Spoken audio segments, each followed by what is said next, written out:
Hello, are you Miss Rose? Hi, yes I am. How can I help you? We're with Vogue. We're here to do a special on Oh, you. the Holocaust special? Yes, ma'am.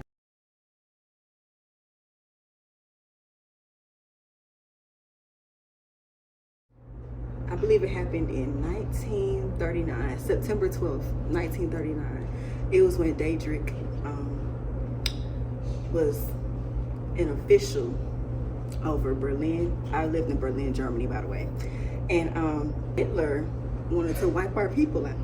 But we weren't aware of this, not just yet.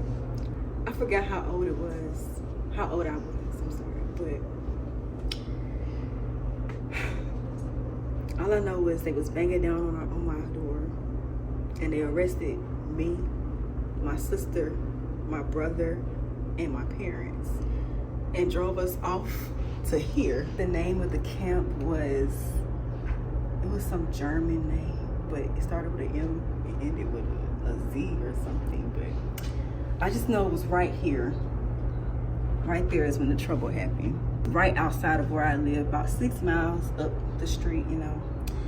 And when we got there, it was only one building and just wagons and just... It's okay. Terrible.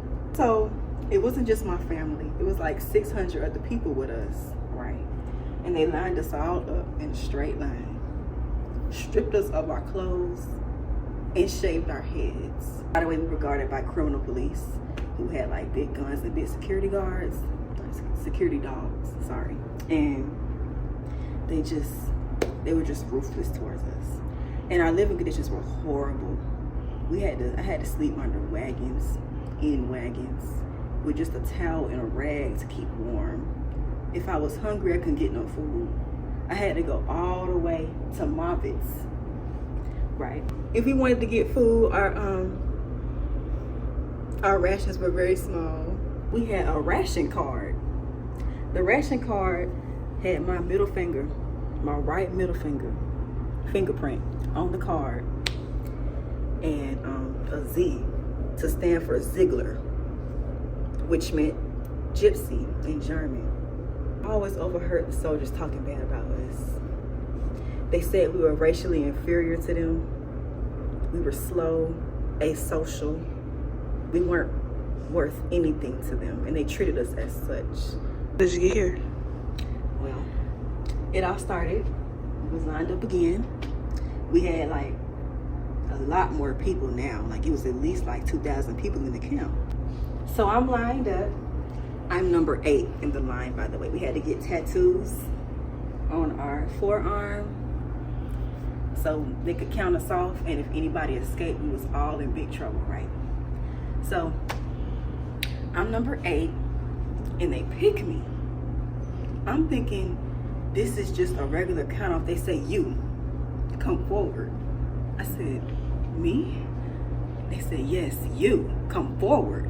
So they snatched me and dragged me into a wagon. I heard my parents crying, my sister screaming, my brother screaming no. I thought I was going to die. I was petrified. Well, it was me and like 500 other people in that one van. It was cramped, tight, packed like sardines. It stunk in there. It was terrible, right? And we were on the way to Danzig by the Baltic Sea. And they ended up putting us on a ship, right? Of course, it was all packed in one corridor underneath the ship. So one day they let us out on the deck. I'm like, finally, some air. So I'm sitting down on the floor of the ship, and I overheard people around me talking about the Nazis were gonna throw us overboard. So I got scared because 1, I can't swim, and 2, I was gonna die alone. I didn't want to die alone, and I didn't want to die at all. So literally out of nowhere, here come the Nazis with big guns blazing on the ship. I was terrified for my life. Everybody was running. People was jumping off ships, jumping in the ocean. The shore was like, we was close to shore, but you still had to swim a good little minute to get to shore. Keep in mind, I can't swim. So I was like, dang, this is how I'm gonna die? I was trying to hide and run, but the crowd was too powerful. I literally got pushed in the ocean and I started to drown. But I don't know who saved my life, but God bless his soul, because I woke up and some man was carrying me on the shore. And the Nazi soldiers were chasing us. All I saw was a ship, a big ship on the other side of the coast, and soldiers were running towards us. So I was like, oh my God, they got us surrounded. But then they started throwing cigarettes, sweets, and biscuits at us. Now, mind you, we're hungry, so it's like we was gonna eat whatever was thrown at us anyway. It turned out to be British soldiers. While that was happening, I noticed the Nazis were running away from us as we was running towards the British soldiers. And I was just like, oh my God, they're running away from them. Come to find out, they were at war with them. Nazis were at war with Britain. So we was running towards Britain, and we really running towards safety. So basically, the Britons got us, they put us on a ship. So they took us to a nice hospital, put us all in a nice school to sleep in. And at the hospital, we all had got checkups. I still was scared for my life.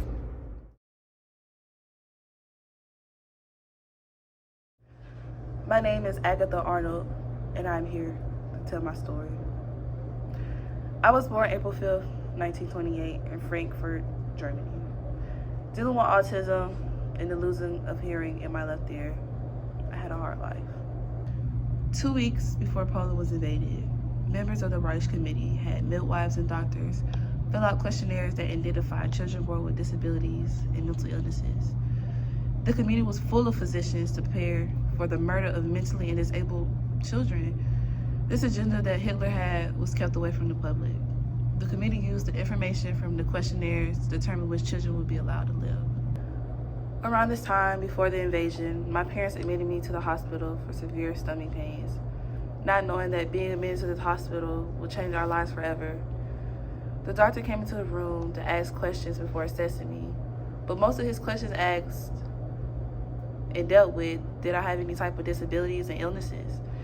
My parents answered him not knowing that he was going to use all this information he got from them against us. After the doctor asked all his questions, a nurse came in, put me up to an IV to push medicine through. They told my parents that they was pushing medicine that was going to help the pain that would make me sleepy and that they could leave and come back later. But they were pushing through my IV was a sedative that was harmless in small amounts, but deadly in large doses. As soon as the nurse pushed the medicine, I instantly felt tired. My eyes and body instantly started feeling heavy and weak. It made me close my eyes.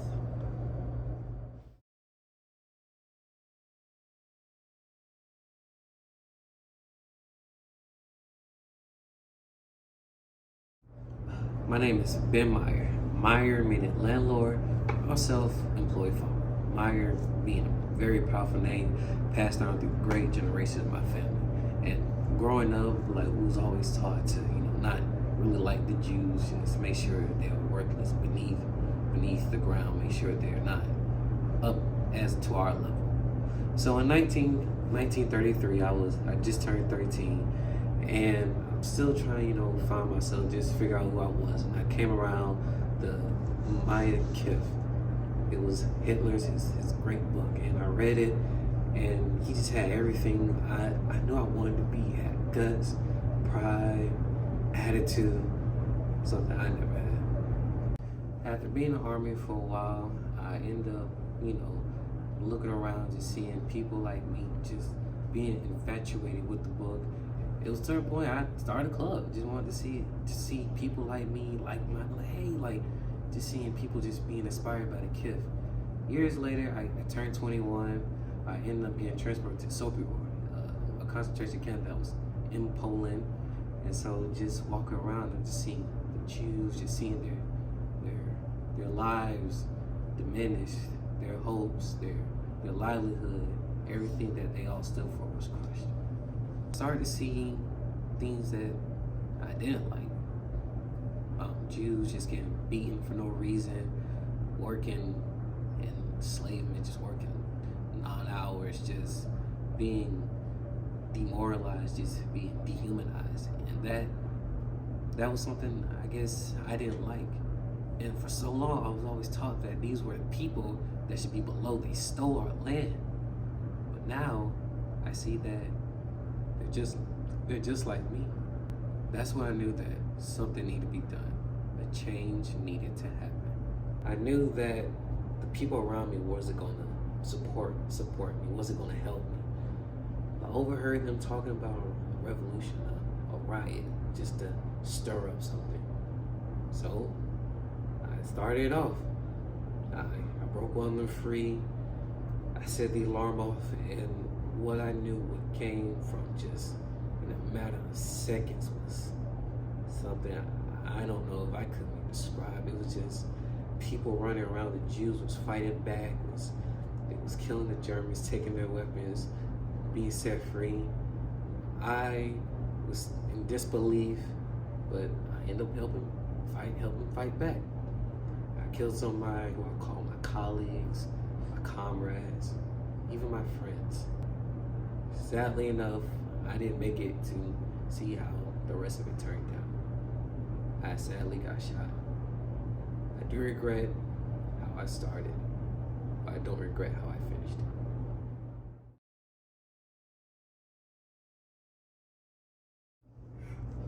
My name is Adolf Schaffner.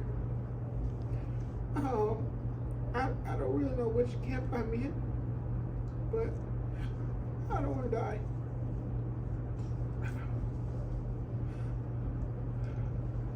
I'll tell you how I got here. I started off, regular, born in Germany.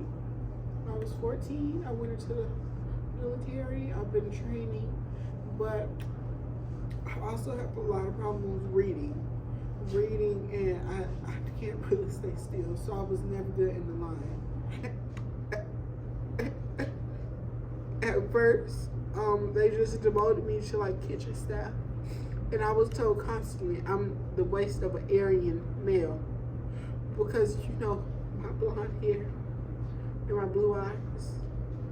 Like I said, the Alpha's a waste of a true Aryan that needed to be exterminated.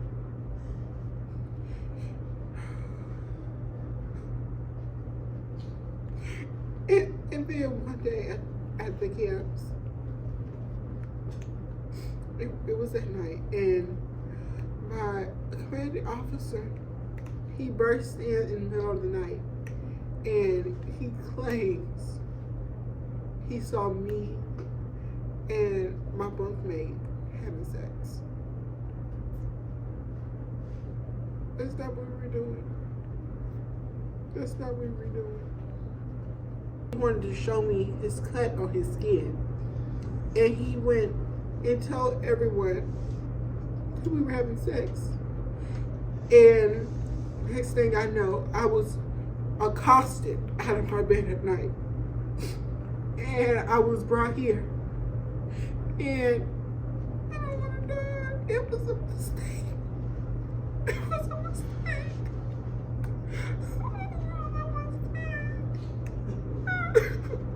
It was a mistake. Oh, please don't let me out. I need to let me out. I'm not gay. I'm not gay. I'm not gay. I'm not gonna get me. What are you doing back here?